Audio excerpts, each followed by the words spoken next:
You know her roommate, Jennifer? Yeah. Elsa hated that little bitch. Mommy could buy her admission to Morewood, but she couldn't buy Elsa's brains. So she was jealous of Elsa. Pathologically. Jennifer kept begging Elsa to tank one exam, just once, so that Jennifer could be number one. And Elsa wouldn't? It was World War III in their room. Elsa asked for a new roommate, and when the Nazi headmistress said no, Elsa gave Jennifer the silent treatment. And how did Jennifer react? Did you ever see a nerd spaz out? It's ugly.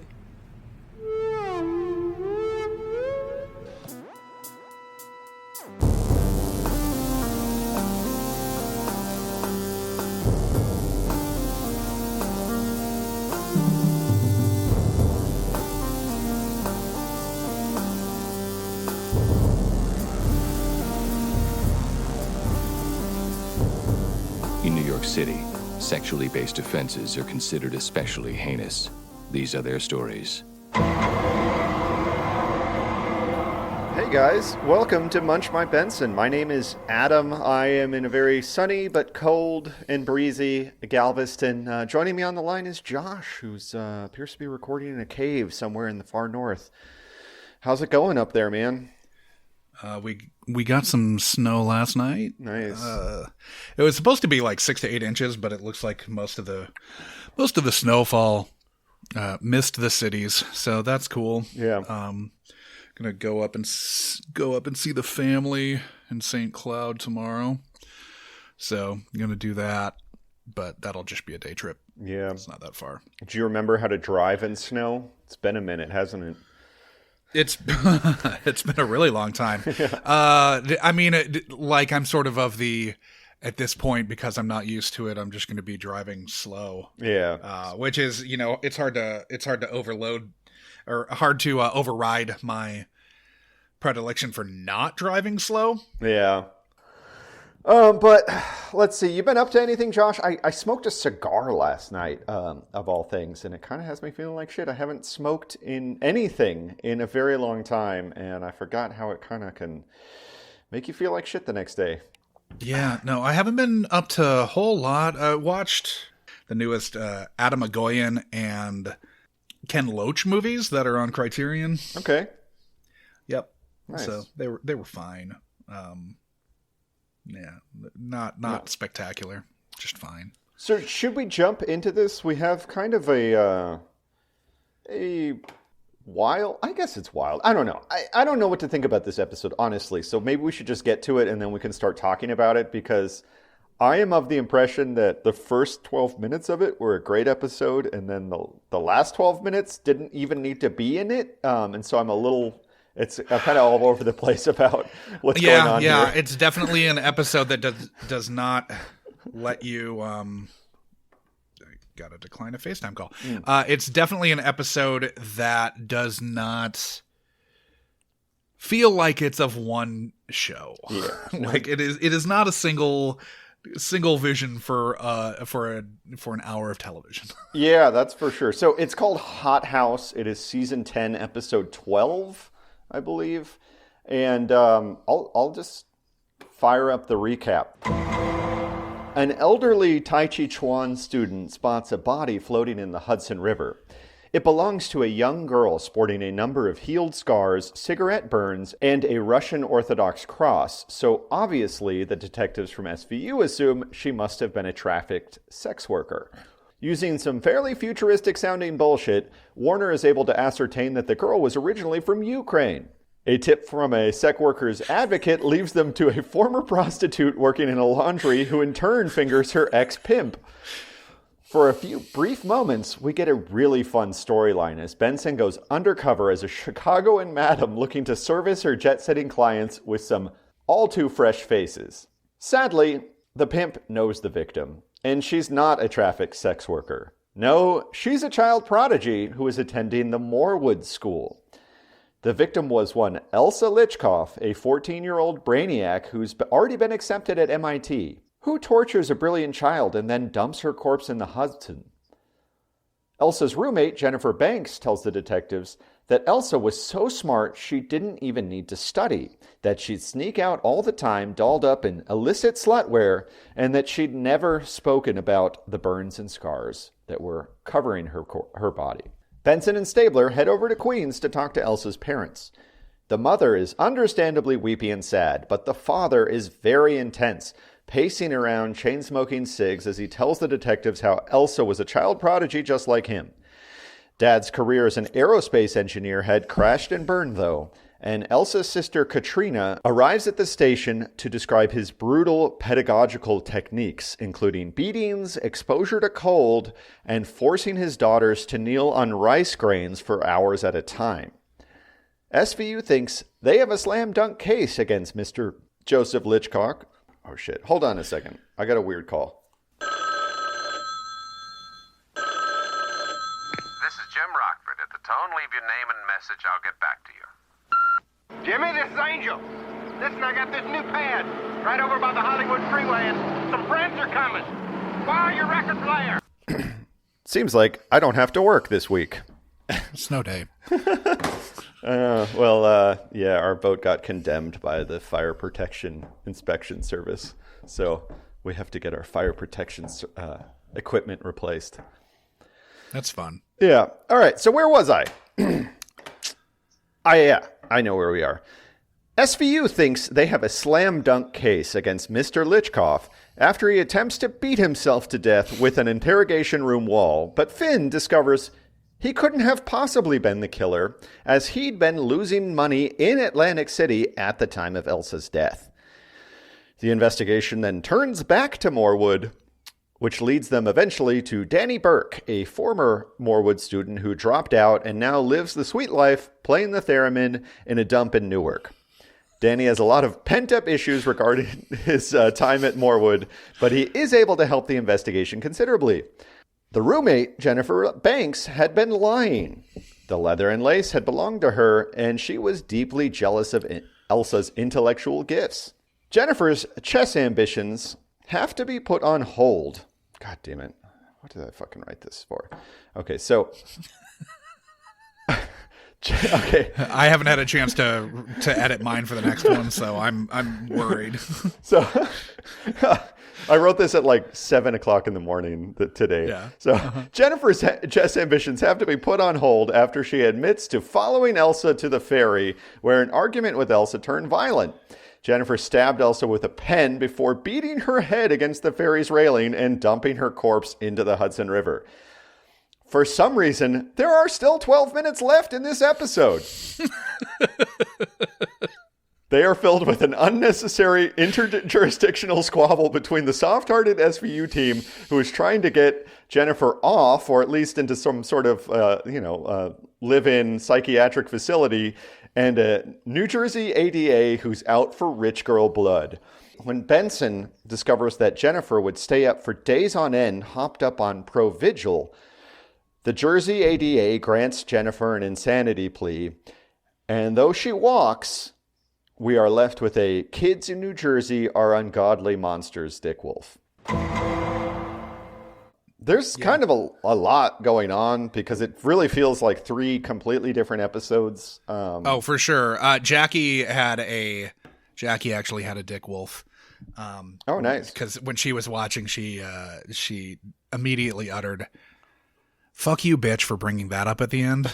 I know. Because, she trots out this like 15-year-old who raped and murdered his like 6-year-old daughter or sister or whatever. Mm-hmm. But like that has no, it's such a false equivalency. Absolutely. just because one kid is a terrible monster and doesn't mean that the other kid wasn't hopped up on a drug that kept her up for like weeks at a time. Right. And made it's such nonsense. And led to psychosis, which, so we're talking about Provigil. I did a small dive, not a big dive, into the world of Provigil abuse. I went to the Arrowid.org, which is kind of my second favorite deep drug dive website. And that has a few kind of, what do they call them? Experience vaults. That's what they call them. And apparently, Provigil's some pretty weird shit. So one person said it was a psychoactive roller coaster. Another said, I made many errors in my usage. And let's see, another said, destroyed my life. So you can kind of get a sense of Provigil, not the same as Adderall, that's for sure. And definitely has a chance for abuse.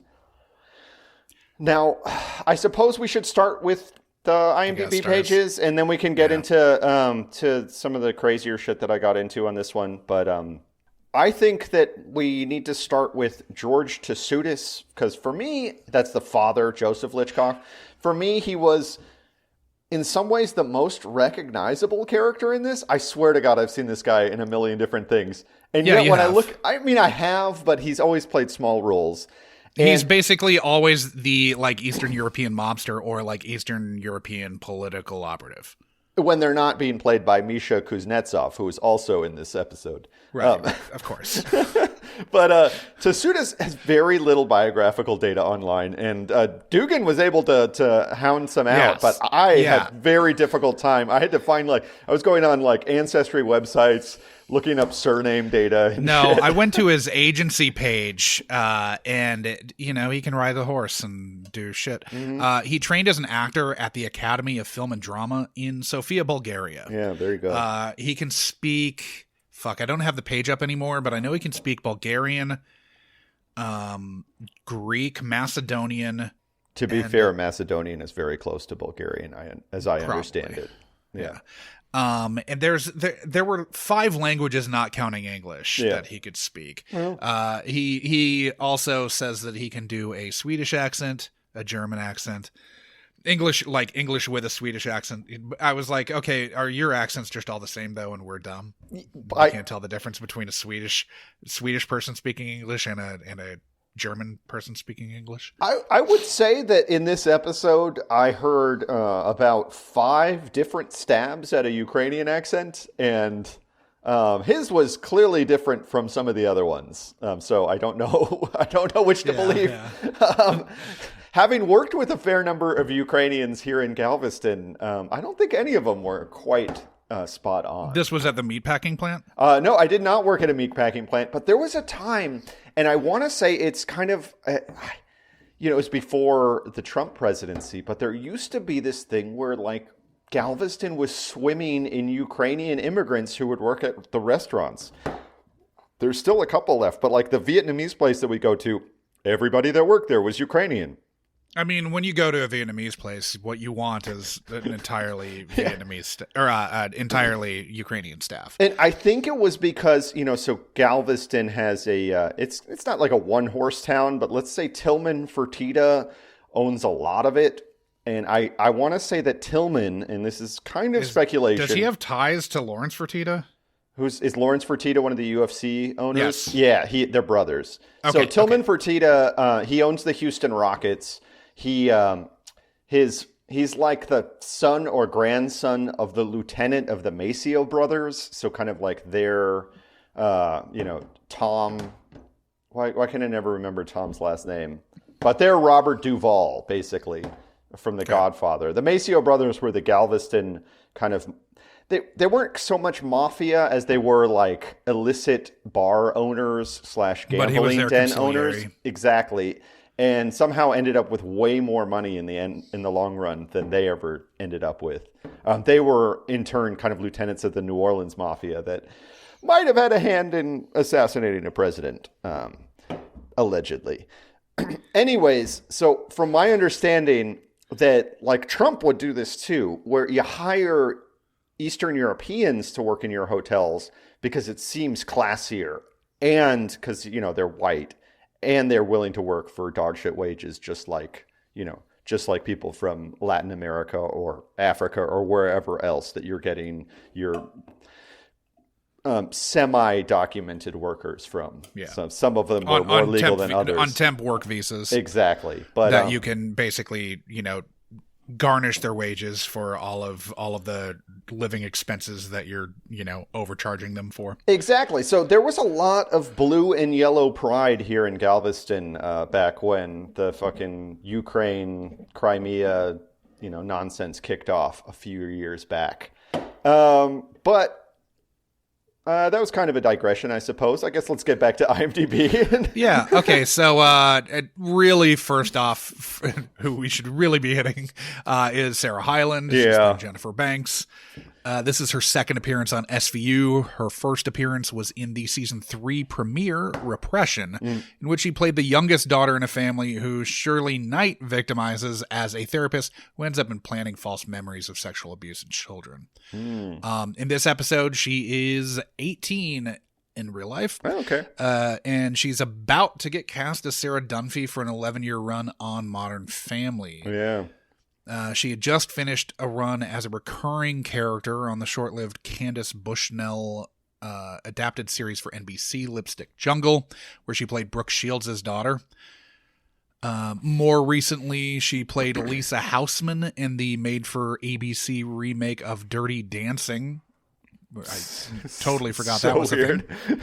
A thing. And she executive produced and starred in the Netflix film XO and The Wedding Year, which came out in 2019, I believe. Yeah. Her first credit was as Howard Stern's daughter in Private Parts, which I think is a pretty good first credit.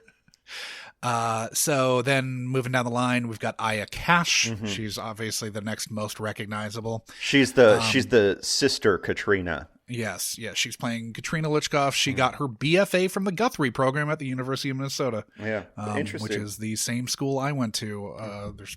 There's a little overlap there, but she's a couple years younger than I am. And then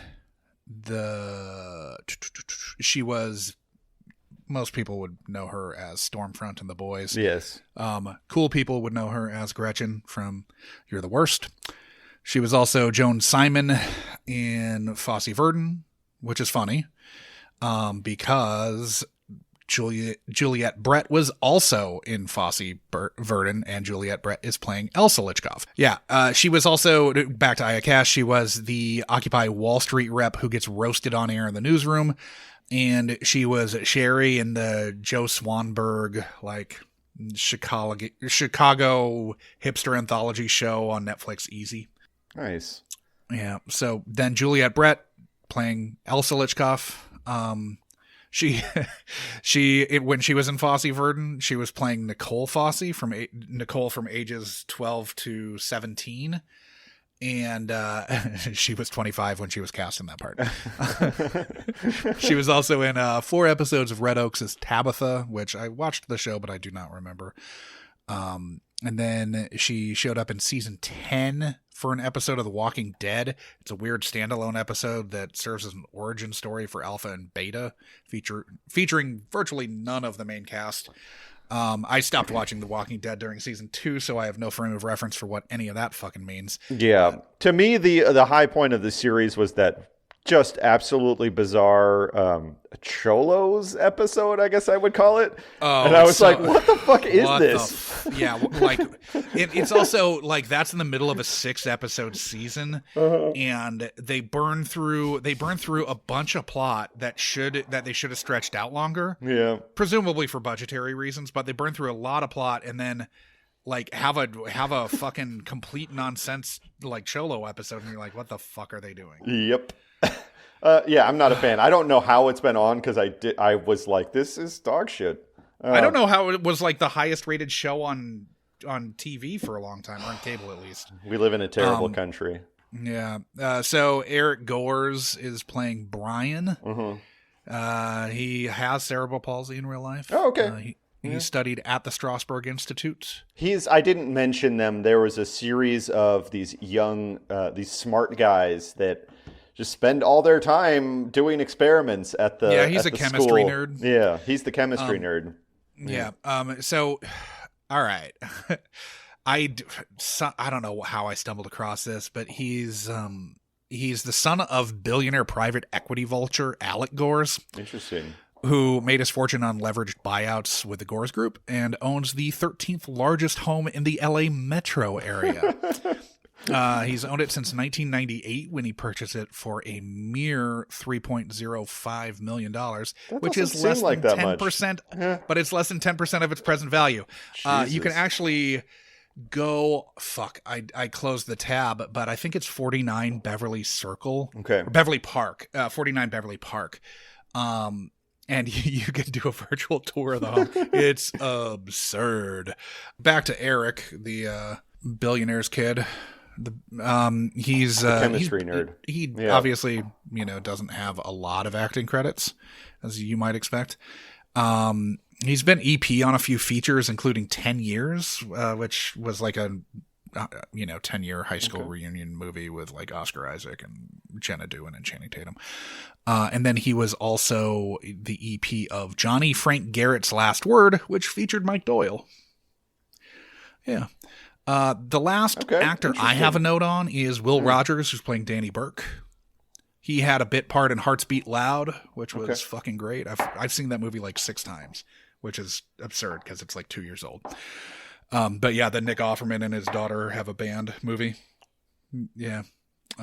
Totally charming. Oh, yeah, okay. And then he's also in the Woody Allen joint, A Rainy Day in New York, that starred Timothy Chalamet and Elle Fanning. And that's mostly noteworthy because Munch My Benson SVU alums Griffin Newman and Annalee Ashford were in it. Somehow. And he's credited next to Annalee Ashford, so I suspect, though I've not seen the movie, that they're probably in a relationship in it. Yeah, I completely missed the release of that film. I don't remember it at all. It's not hard to miss the release of that film because I'm pretty sure that is the first Woody Allen movie to come out post Me Too. Oh, nice. Yeah. And he's sort of... He's kind of... That came and went with a whimper, I believe. Taking a step back, so to speak. I also... deserved one. Yeah, absolutely. What a fucking creep, because man. what a shithead. Yeah, what a creep. Now, finally, there's Misha Kuznetsov, who is the Russian pimp. So he is from Omsk in Siberia, and he's been... Jesus. Yeah, he studied acting there and... In Siberia? Well, in Russia, in Russia, and then emigrated to the U.S. And I feel bad for him because he always plays like a Russian stereotype. And I actually think he's good. I thought he was good. I thought he's one of the highlights of this episode from an acting perspective. Oh, for sure, for sure. He's like really that scene where he's in interrogation and he does the cough up, and even the scene in the Little Odessa Cafe, which is horribly named. Yeah. Yes. Yeah. But yeah, he's really fun. I mean, he's probably most well known for the 25th Hour. At least that's for me. That's how I know him, the Spike Lee joint. Who was he in that? He was a basically Russian mob guy who knew Ed Norton somehow. I haven't seen it in a minute, so I don't remember exactly. I haven't seen that since the theaters. Yeah, I've seen it since the theaters. I think we actually own it, weirdly enough, but on VHS probably. No, I think we have it. That sounds like an Adam move. It might be. But he was in Homeland. He was like a Russian general in Homeland. He was in Man from U.N.C.L.E., the 2015 one. And he was also... I cannot believe I've seen that. You have? I have not. Oh, I have, and I wish I had not. Isn't Armie Hammer in that? I probably... Cause Celeb? Yeah. Armie Hammer? Yeah, have you been following all the Armie Hammer shit? No, what's up? I've been tweeting about it from Munch My Benson, how I'm really looking forward to the Armie Hammer cannibal episode of SVU. that is bound to happen, and I'm trying to get Sean McGrath cast in as Armie Hammer. Anyway, but he was also in a show called 666 Park Avenue, which I have not watched at all. That looks kind of good, and I don't know what his role was in it. I think it was on ABC, wasn't it? Yeah. It was like, it's a weird network show that should not have been a network show. Yeah, it doesn't look like a network show. I have no knowledge of it, but he might not be playing a Russian stereotype. It also feels like Terry O'Quinn might have been in that. But yeah, so that's us speculating on a show that neither one of us have watched.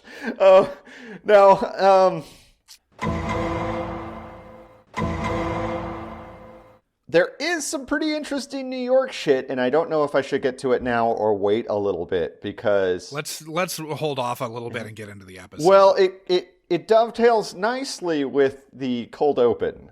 So most of my notes are about the cold open. Do it now.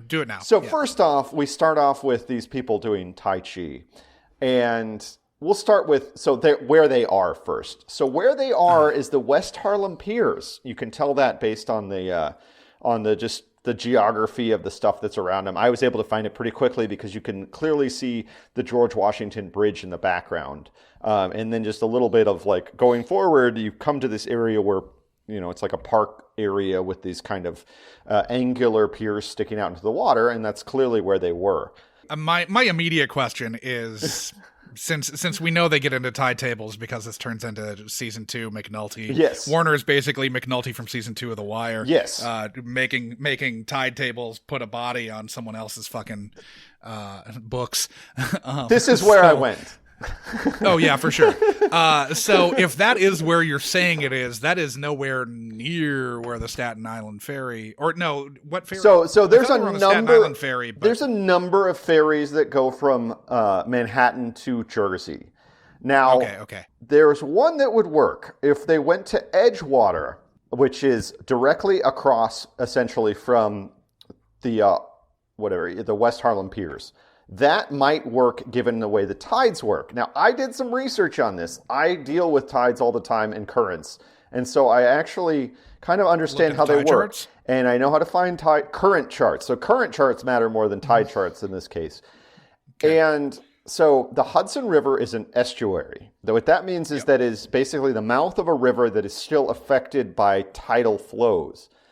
Now, the thing about that, though, is that there is still the incoming tide, so the flood tide, is less strong in an estuary than the ebb tide, the outgoing tide. Now, it makes sense if you think about it, because there's water flowing out of the river.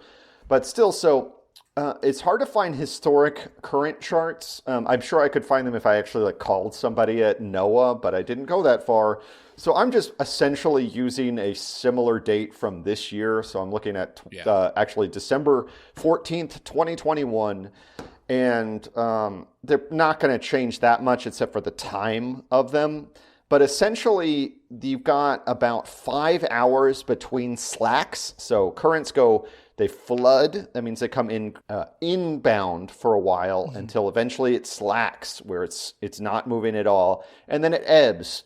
And the time between... I'm assuming that's also related to high and low tide. It is, but it's more complicated than you think it's going to be. Yeah, but essentially, they are. Now, they don't time exactly with that. But, of course. But the time between slacks is about 5 hours in the Hudson River. And I was able to find a pretty close, actually at the Statue of Liberty. That's the closest current station I could find. But it's the same body of water. It's sure. I don't know. I think it's maybe 15 miles from the Statue of Liberty to where we're talking about. So in fact, there would probably be a stronger ebb where we're talking about than where we are. Now, the difference, so the flood tide reaches a maximum of about 1.5 knots, while the ebb tide reaches a maximum of about 2.3 knots. So you can see the difference in velocity there.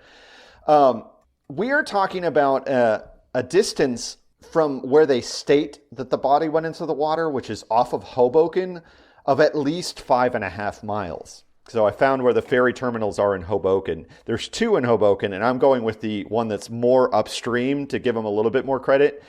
So 5.5 miles in 5 hours at basically half a knot, it's not possible.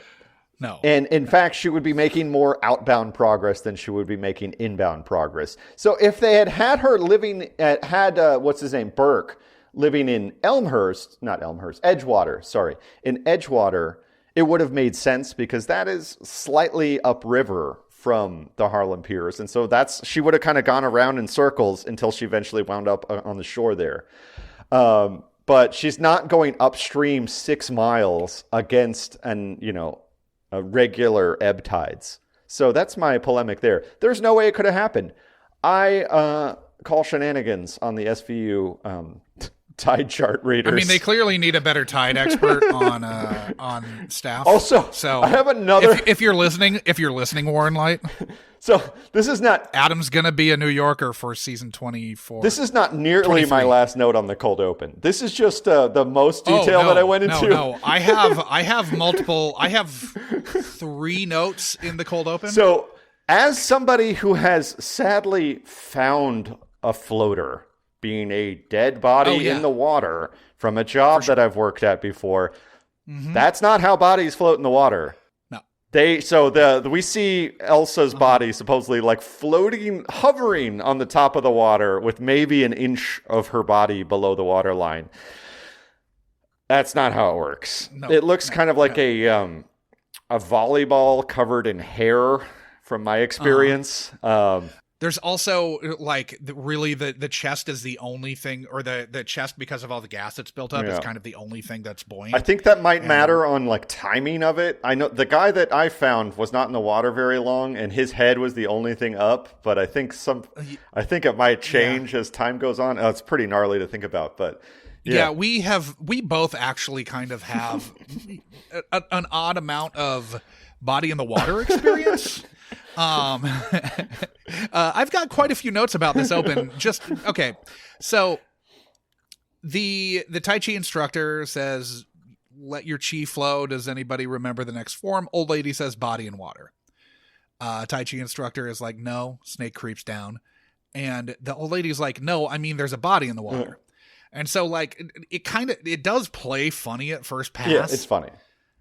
But why the fuck does she say body in water in the first place instead of there's a body in the water? Because she's keeping the racism going. Oh, yeah. I'm like, she's racist, right? I'm assuming she believes that the Tai Chi instructor speaks broken English, despite no evidence to support that fact, and must trip her language down to the studs when talking to an Asian American at all times. Yeah, I mean, if you're an elderly white lady doing Tai Chi, you have to speak Chinglish to these people or they won't understand.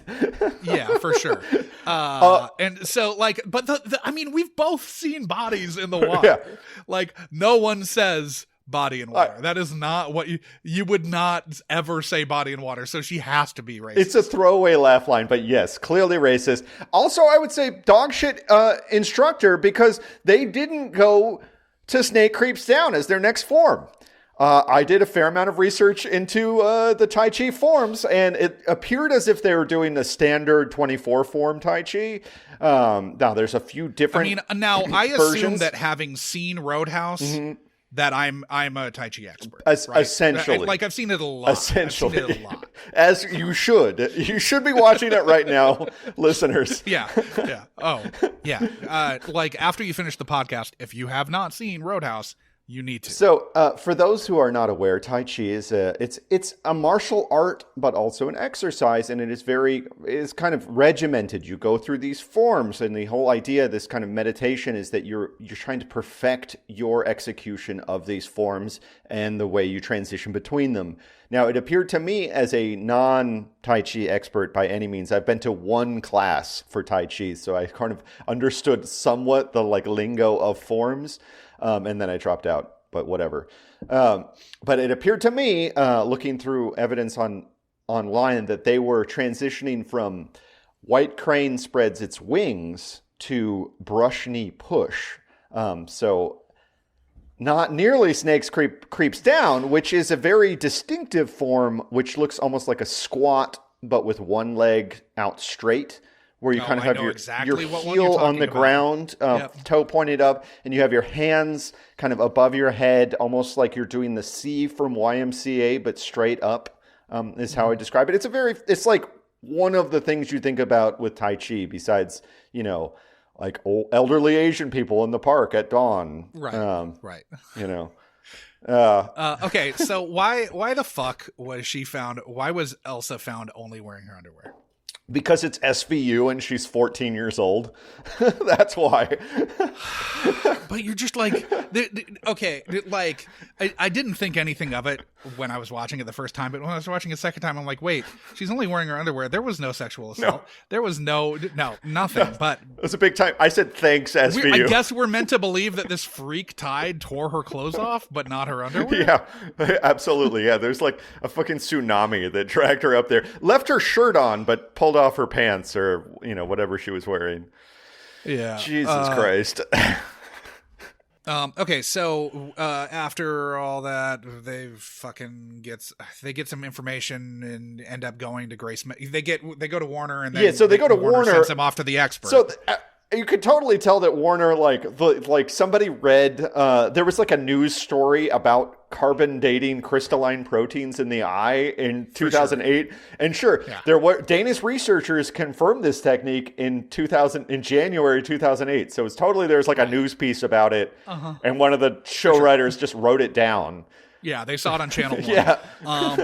So then after this, we're sent off to Grace Metcalf.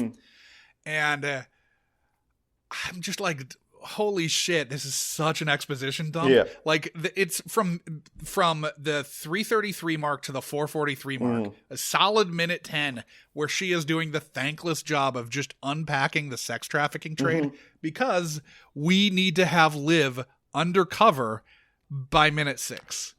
They could have stretched out minute 6. Like, how good would have a Liv undercover as a madam episode been? You know, like, stretch it out.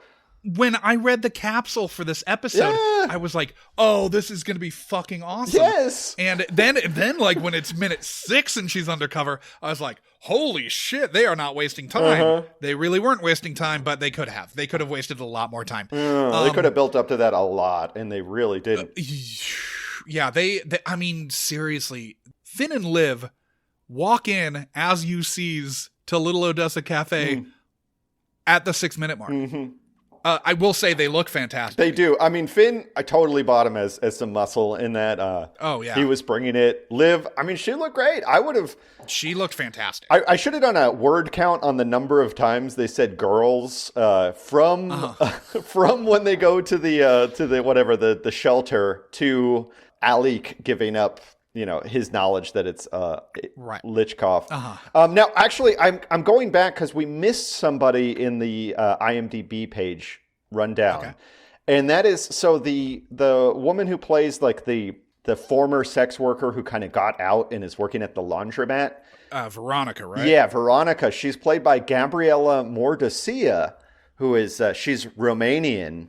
Now, she and her twin sister are the biggest Romanian American pop group in the world. Okay. I guess that's how I was actually going to guess that they were pop stars. Yeah, they're theatrical when you pop said group. Romanian, I was like, oh, she's a pop star, isn't she? They're called Indigo. They're like a combination like Broadway pop song, all kinds of shit. They've been but they only do Indigo Girls covers, I wish. right? No, that's not it. They performed in 2 Eurovision Song Contests, and one of their songs, La La La, was used by Kanye West and Jay-Z as a sample in their collab album Watch the Throne from 2011.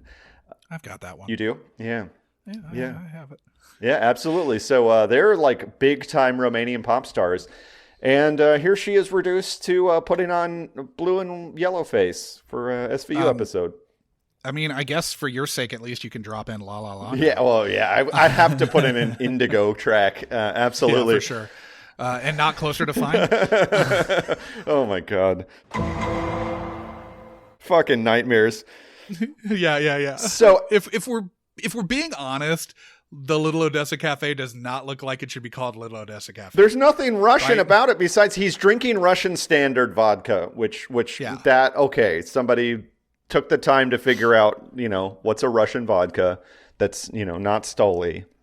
Doesn't it also seem weird that it's in Ukrainian Village and not Brighton Beach? If you're going to call it Little Odessa Cafe, like Little Odessa is Brighton Beach. No? Little Odessa is Brighton Beach. That's what they call it. Now, you could have called it I don't know.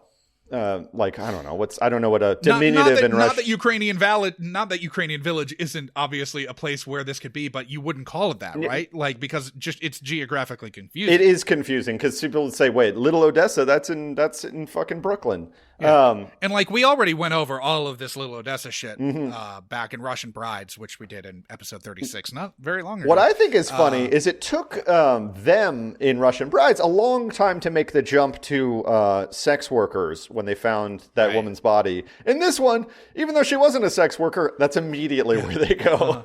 I mean, to be fair, she had been tortured. That's true. Yeah. Now, I like a lot. I loved everything with Liv as the undercover madam. It was so good. Like No, it's fantastic. They do not always stick the landing on this UC shit. Yeah. They really stick the landing on this. I mean, she's like eating it up. She's like having fun. There's this back and forth with Alec. That's the Misha Kuznetsov character. And it's a lot of fun. And they go and like, she's like judging his girls. Now, I got to say that Makeup kind of dropped the ball on the meth girl because it was a little ham-handed how gross they made her teeth. It was kind of a little far. I also feel like I know I said that they really stuck the landing. There was one thing that sort of stuck out when Liv's like, one of your girls was in town. I met her, very impressive. She told me to phone you. Yeah. It really feels like if I were the sex trafficker, Alec, that would not pass a smell test for me. See, I thought to me they kind of like held frame on him, and I thought that he knew that somebody was betraying him. I thought that that's what they were trying to say there. And that could have been a fun path to follow. Him hunting down Veronica and, slaying her because he knew that it was her or something like that. For sure. But they didn't make that choice. So this episode's moving so fast that by the 8:10 mark of runtime on Hulu. Yeah. By the 8:10 mark, Liv has already inspected Ukrainian girls' chat. And they've busted a sex trafficker. Yes. And then within 3 minutes, there's a great scene in interrogation with Alec. And then Graylick, him coughing up nothing. Yeah, and then Graylick literally coughing up nothing. Just ends the fun. You make it seem so tragic. Their lives aren't terrible. So what do you call daily beatings? Rape, exposure to HIV, the good life? You think they're better off in the Ukraine? Rotting their livers on grain, alcohol, trading sex for drugs. I give them nice clothes, decent food, a place to stay. Well, you gave her a lovely death. She didn't deserve that like that. Oh, that's sweet. Was she one of your special girls? She wasn't one of mine. But I do know her. So who is she? We need an arrangement first. Cough up a name. Nope, nothing. I don't know if you've noticed, but your balls are in a vice right now, pal. I don't do American time. Oh, the boss lady. Save the grin, asswipe. But at least it was with a laugh line. Yeah, save the grin, asswipe. Which is funny because peek behind the curtain, we're taping 2 episodes today, so we've prepared the next one, which we drew offline. And he calls someone an asswipe in the next episode too. So there was a lot of asswiping. Yeah, there are actually a lot of funny correlations between these two. I don't want to get too much into it, but right. Yeah, Graylick, man, it's just rough because Kuznetsov is so good in that scene, and she walks in and it's just like, oh, I don't belong here, basically. Michaela McManus just looks like she's like, I can't choose scenery. I don't know what to do here. So he tells everybody that she's a prodigy after he gets fucking he completely plays them. Yeah. Like he gets off scot-free for all of his crimes. Well, not scot-free. He's just they know that they're only going to like slow him down for a little bit because he's getting shipped off to Ukraine to that's right. He's serve time there, but they know he's going to be he like owns the prison in Ukraine probably, or at least that's the implication. He's at least connected enough to have a very cushy life and probably get out very quickly. So, here is our first major plot shift because now holy shit, is it a major plot twist? Or shift. Shift. Like, you're just like, wait, what? You get whiplash here. Yeah. You go from sex trafficking Ukrainian girls to, like, the cushiest private school. Yeah, imaginable. Or not cushy, but, like, the most, like, prestigious prep school you can find. Like every single one of these kids has their own laboratory room to do their research. Every single one of them, and all they do in their spare time. How many fucking? Like each one has their own research room. Besides Jennifer, and patents.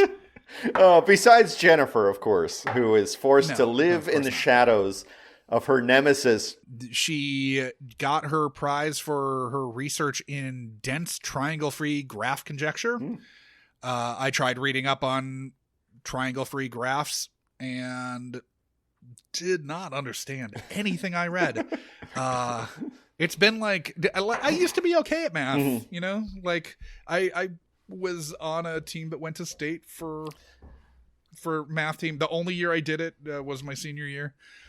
And we went to state and I was like our highest score, but I have no idea what the fuck they're talking about. Josh, you have to work at being a high-class mathlete in this day and age, you know? Oh, for it's sure. It's not just talent alone that's going to take you there. No. And I haven't done math past like what I have to do for fantasy baseball. Yeah.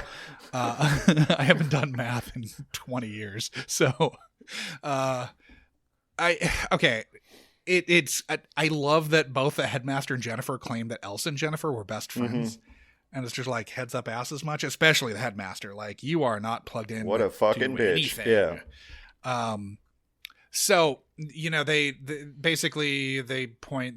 headmaster points to Jennifer, who she thinks is Elsa's best friend.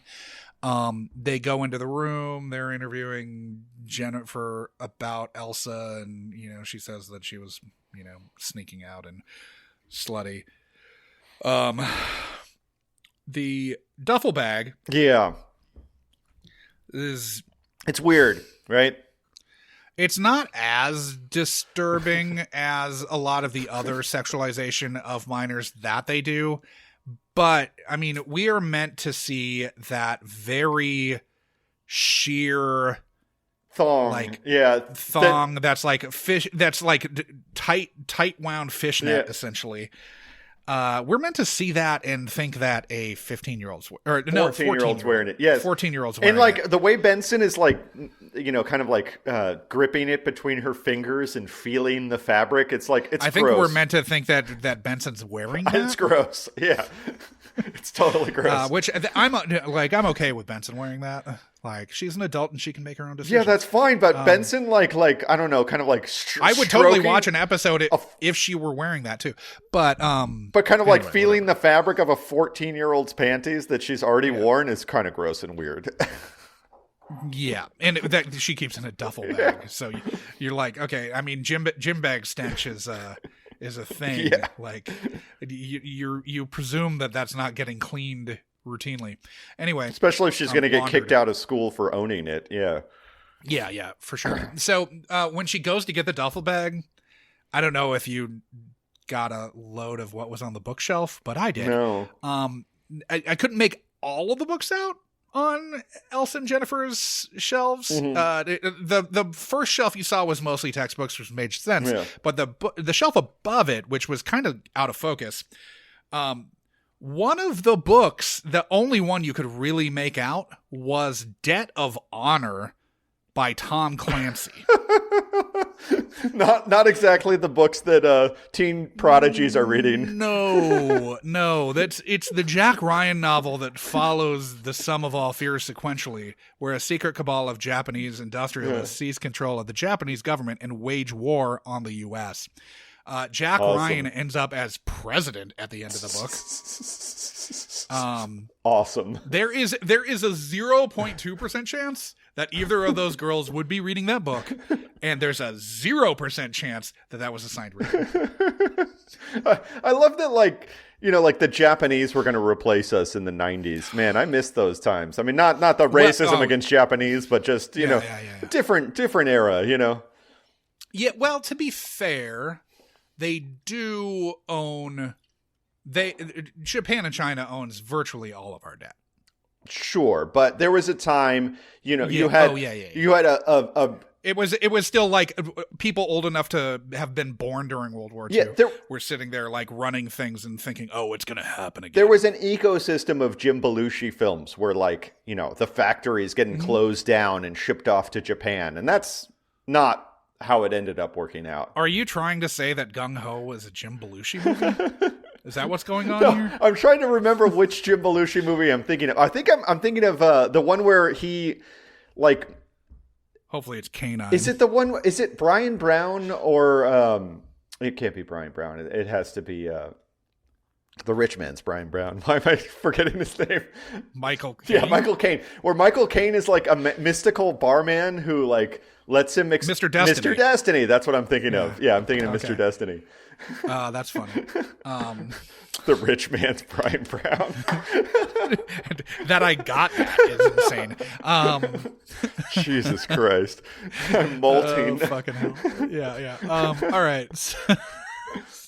So the match between Juliette Brett and Aya Cash playing sisters was so good that I was like, wait, is Aya Cash way younger than I think she is? And that's actually Aya Cash? Nice. So I did not take very many notes about the Lichkov family. I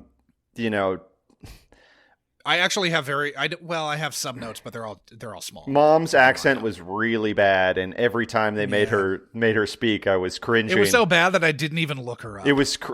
She didn't have an image on IMDb, and definitely didn't have a bio. So she had very few credits. I will say that even though she wasn't a big name yet, it seemed super obvious that it was going to be Sarah Hyland. Yeah, I mean, exactly. You could kind of tell like the way even after the father's abuse is revealed, it's like, oh no, this is. There's been very few times they've done that big of a child star fake out. Really, the only time I can think of was Juvenile, where they did that, where there was a big like, oh, that kid's a child actor, and then it didn't end up being that one. But she totally. You're like, oh no, it was Beeve. Yeah. It was Beeve from Veronica Mars. Yes. So we've got abusive fraud king dad. Mm-hmm. I will say that Aya Cash really brings it. Yeah. When she's recounting her father's abuse. Oh, like, yeah. This is clearly like, this is going on my fucking reel. She put that on the reel, man. That's like, that's how going to the University of Minnesota prepares you for the world. It isn't. I seriously, I graduated in 3 years doing virtually nothing. And look what it's gotten you, Josh. An SVU podcast decades later. Yep. Those nerds, man, with their fucking rooms for experiments really blew my mind. Like, why are they talking to them while they're still writing their experiments down? Like, well, because it's New York and no one stops working while they're being questioned by police. Like, it's crazy. Like, I kind of get, honestly, from a character perspective, the first kid, the chemistry kid, the scion of the VC guy. Yeah, I kind of get him working on stuff still. But the other one, he's like jotting stuff down on a chalkboard.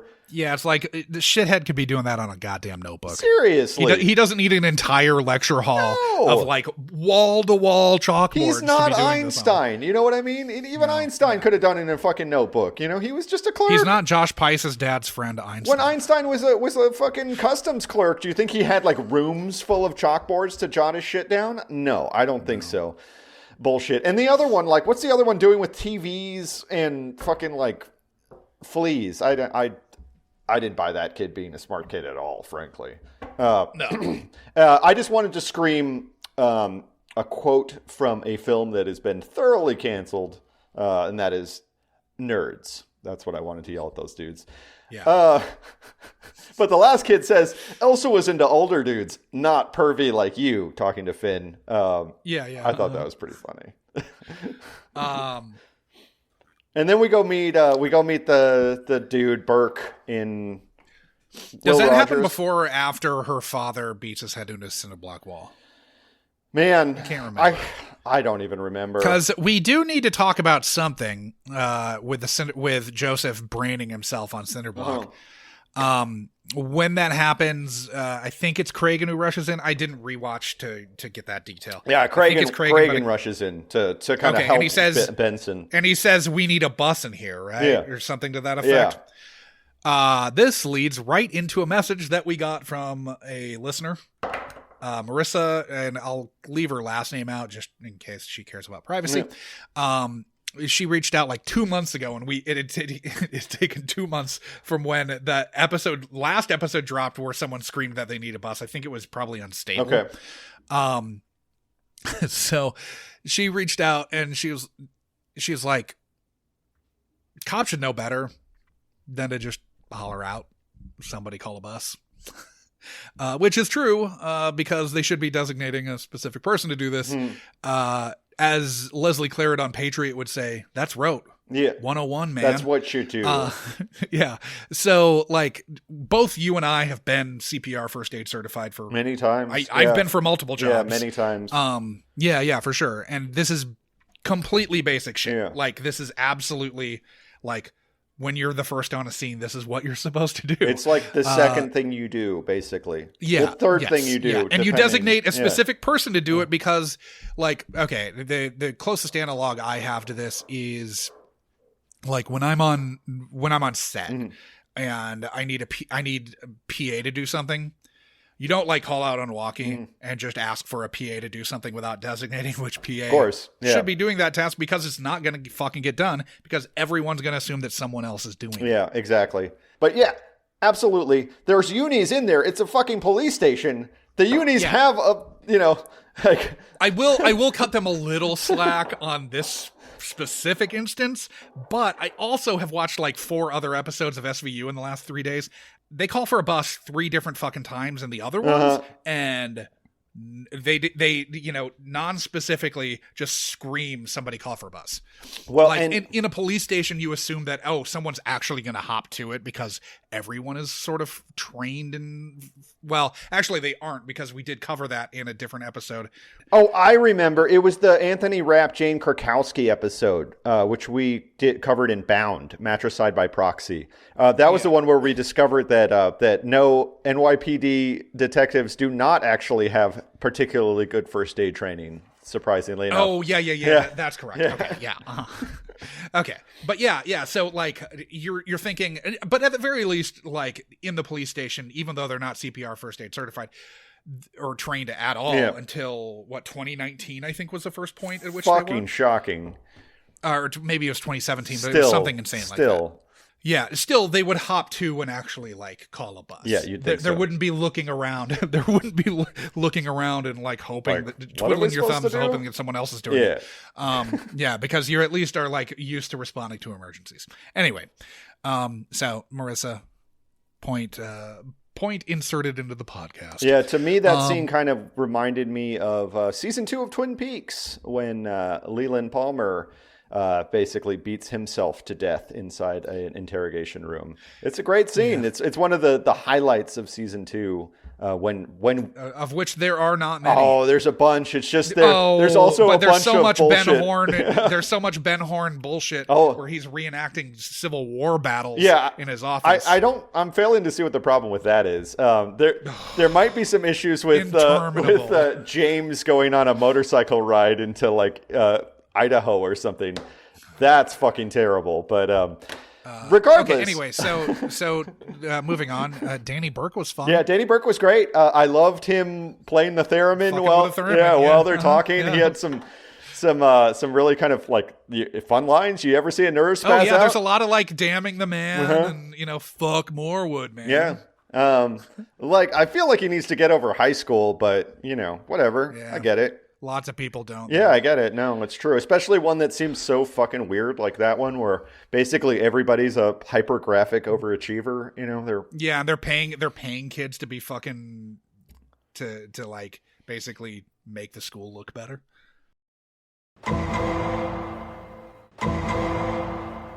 Now, my last kind of extensive note is when we go back to Jennifer, and this is kind of the final third, and the first part of the final third I enjoyed. So and we've got some real Queen's Gambit shit going on. We do. Now she is sitting at a chess table when Benson and Stabler come in to nab her, and she says she's examining the Molnar Nagy. Oh, she's studying Molnar Nagy 1966, which to me that sounded like a Star Trek thing. Well, I looked it up. And had to use subtitles to actually find out what she was saying. But it is a real thing. I always watch with subtitles. Now, I might do it from now on because it was like, there was stuff I didn't hear in that one. Anyways, it is a classic bishop and pawn endgame, exhibiting several concepts, including good bishop versus bad bishop. And another concept which she brings up called, well, in German it would be Zugzwang, but I think she calls it Zugzwang, which is Yeah. I mean, when you can say Wang, you're going to say Wang. Right? yeah. So it is a concept in chess endgames, which is the state of being forced to move, which would put you into a worse position. So one thing about chess, you can't not move. And many times you would choose not to move given the positioning of the board, but you're forced to move. And if you're in Zugzwang, you're being forced to move into a worse position, which is a kind of a death spiral, which you'll eventually get caught in unless you can figure out a way out of it. And to me, it was a kind of a very clever metaphor for this episode, because Jennifer, all she wanted to do was be the number one student at Morewood, and then she beat the actual number one student's head against the railing of a ferry and dumped her body in the river, and now she's in Zugzwang trying to figure out a way out of this mess, which she doesn't actually have to figure the way out of the mess. SVU does it for her. As she says, I'm number one now, Mom. Aren't you happy for me? Yeah. Like, okay, so the speed freak shit was so obvious, right? Yes. I mean, from the get-go. Like, how is that not the first place they fucking jump? Yes, obviously. I mean, and again, there's 14 minutes or something left in the episode at this point. I'll be generous and say maybe there's only 12, but it's still so much episode left, and you're just like, are you fucking high? So I haven't... Like, how... Yeah, there was 12 at the... I think it was there. So... Okay.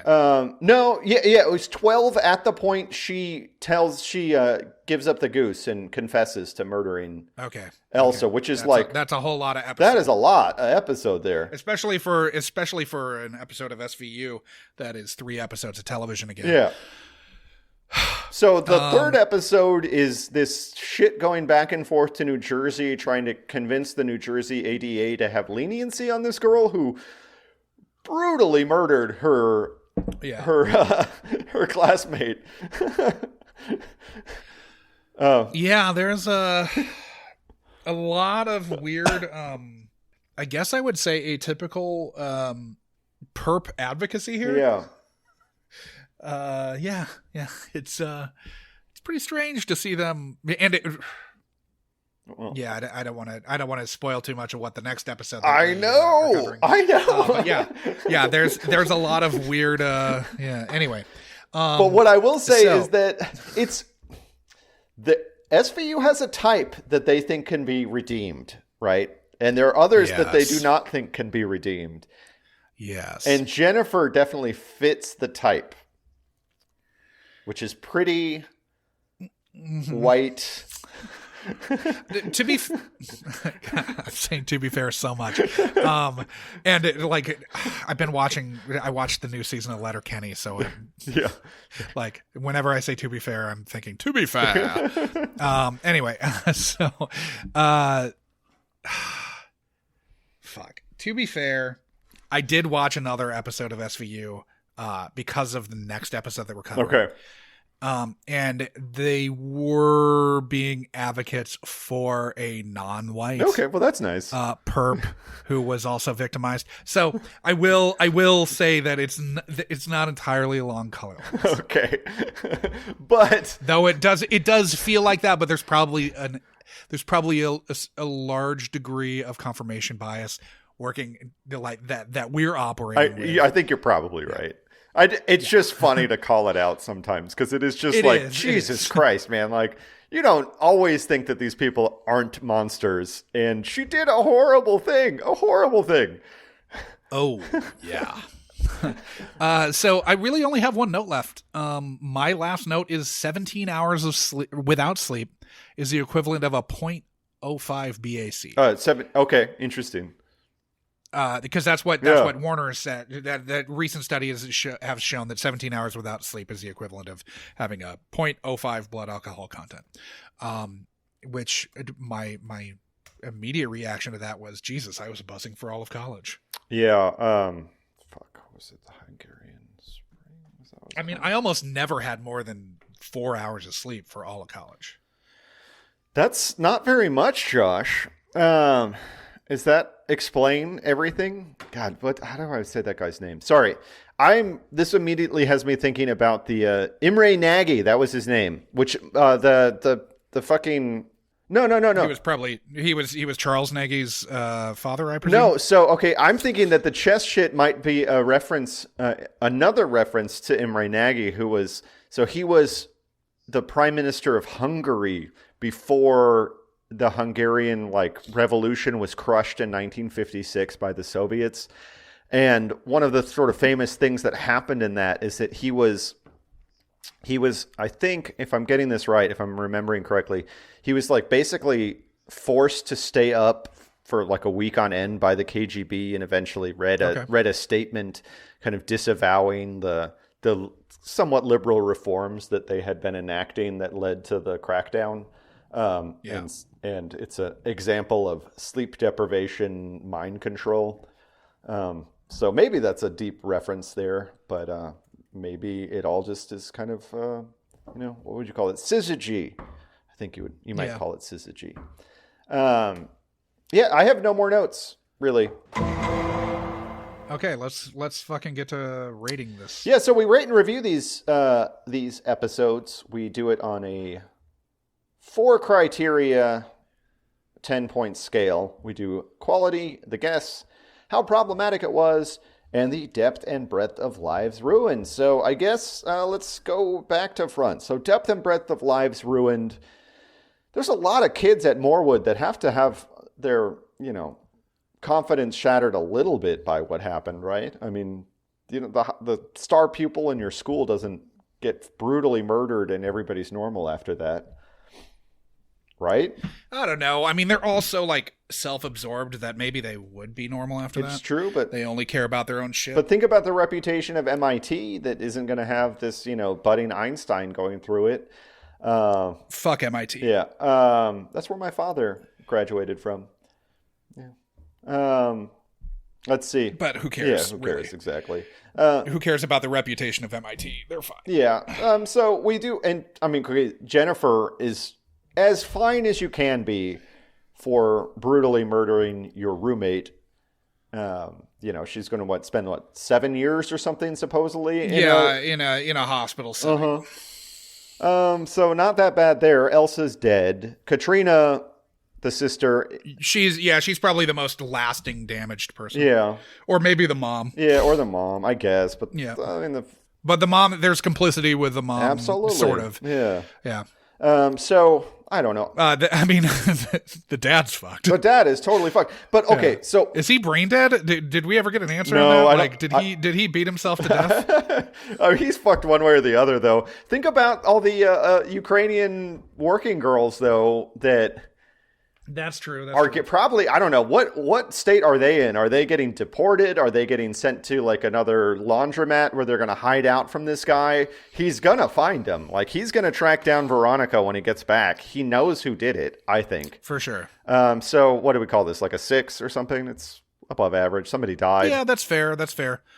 It's not massive. There are a lot of girls being trafficked and all of that shit. I mean, it's really easy by the end of the episode to forget. I know. It feels like we've been talking about 3 different episodes, and by the end of it, you're thinking you're kind of so put off by them trotting out that one kid and talking about how he, raped and murdered his sister that you're like, wait, that had nothing to do with this episode. Fuck that God shit. Damn it. It's one of those dick wolves that you're just like, fuck you. Yeah, seriously. Seriously, it was a fuck you, Dick Wolf.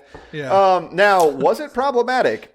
It was, right? I mean, it clearly was problematic. Was it highly problematic? I think it was a little below average, honestly, or at least around average, because you got the sexualizing the 14-year-old, but they didn't take it too far. They just kind of it's not as far as they normally do. Exactly. They kind of more hinted it. I mean, she was found in her underwear. So unnecessary. Oh my God. Yeah. But so that's giving it some points, and there. they made sure that we got a sliver of just the waistband of the panties at her hip. I know. You gotta fucking. And then it's so frustrating. And then Liv really treating them like fucking cattle at a livestock show, the Ukrainian working girls, that was pretty gross. That's super fun. Yeah, I mean, it was fun, but also problematic. It's super fun. But problematic, I mean, like, she has to play the part. Yeah. Like, it's fun seeing her do that because you know that, like, her intention is the opposite, but, like, she's got to play this part, and it's, I think that's super Yeah, fun. I think it was fun, but I don't, it wasn't highly problematic, right? No. Not highly problematic, but So what? 4? yeah. I mean, it's problematic. It has problematic bits. Yeah, for sure. Let's see. So the last one we did that was a 4. We can judge it against the Martin Mull episode, which was retro. Yeah, it's about the same.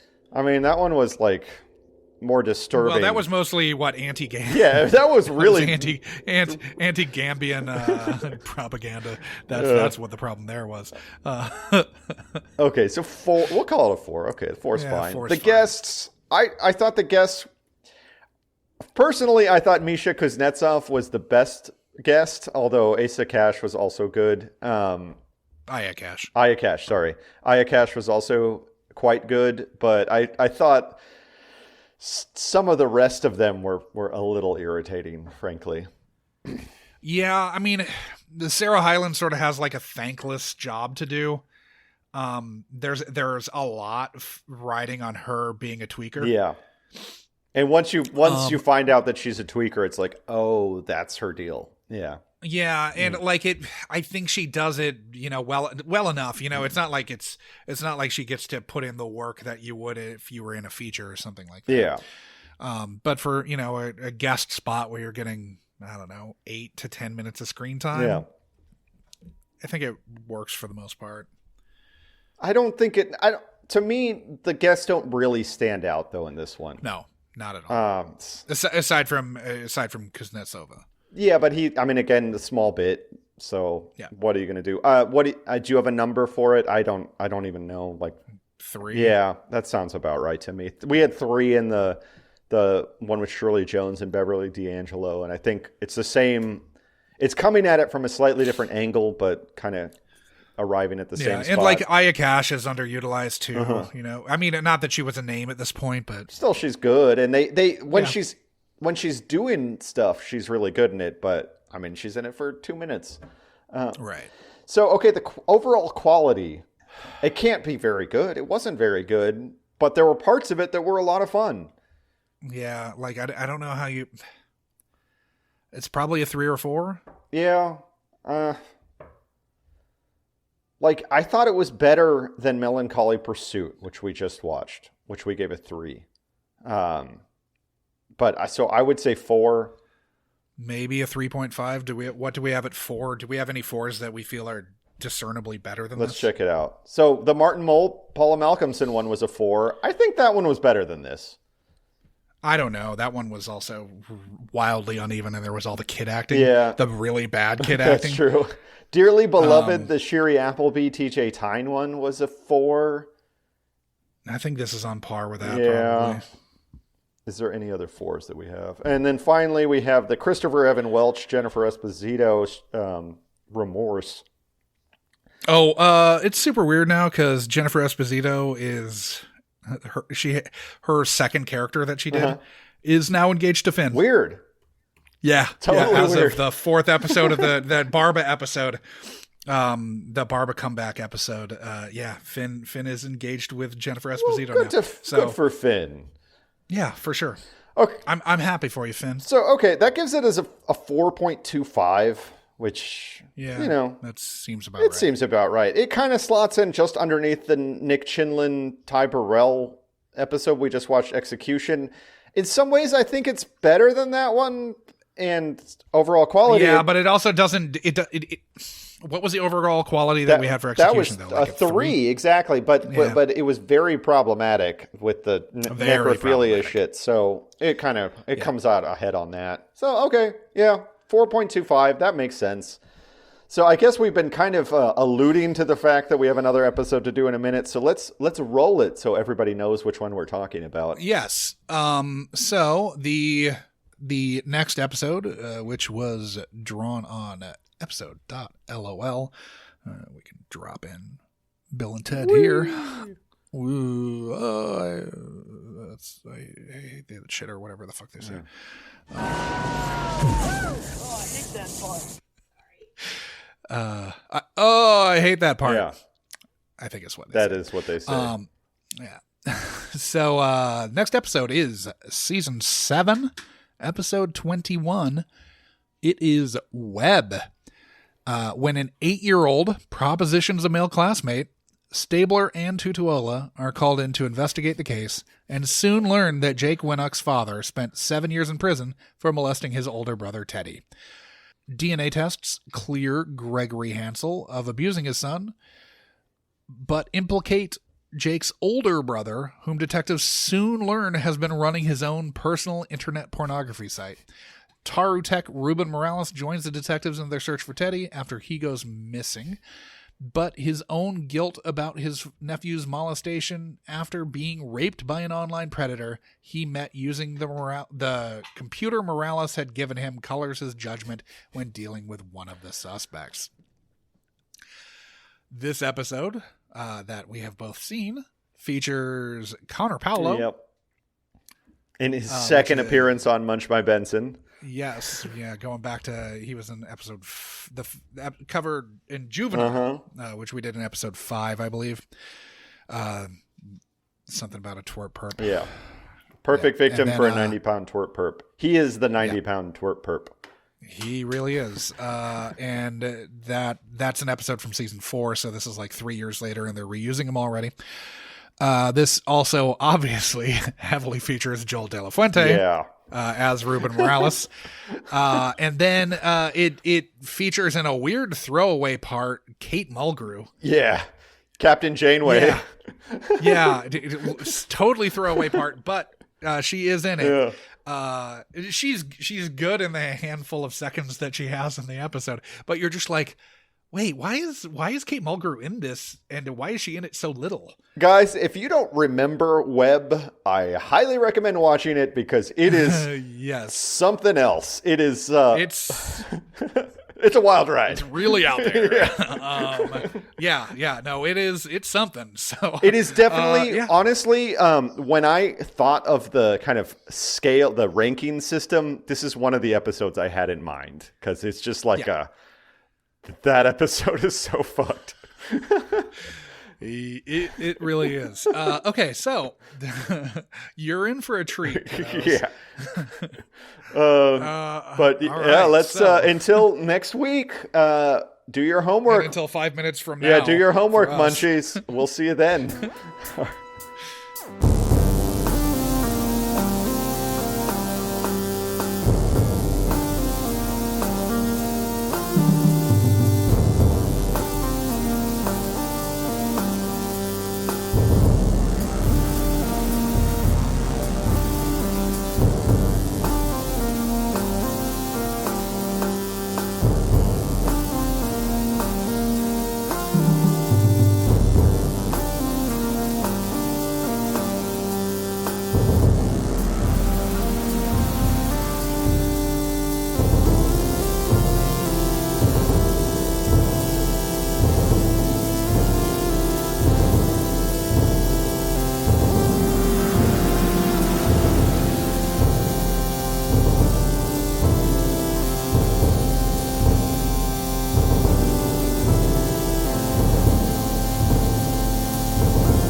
Whenever I say to be fair, I'm thinking to be fair.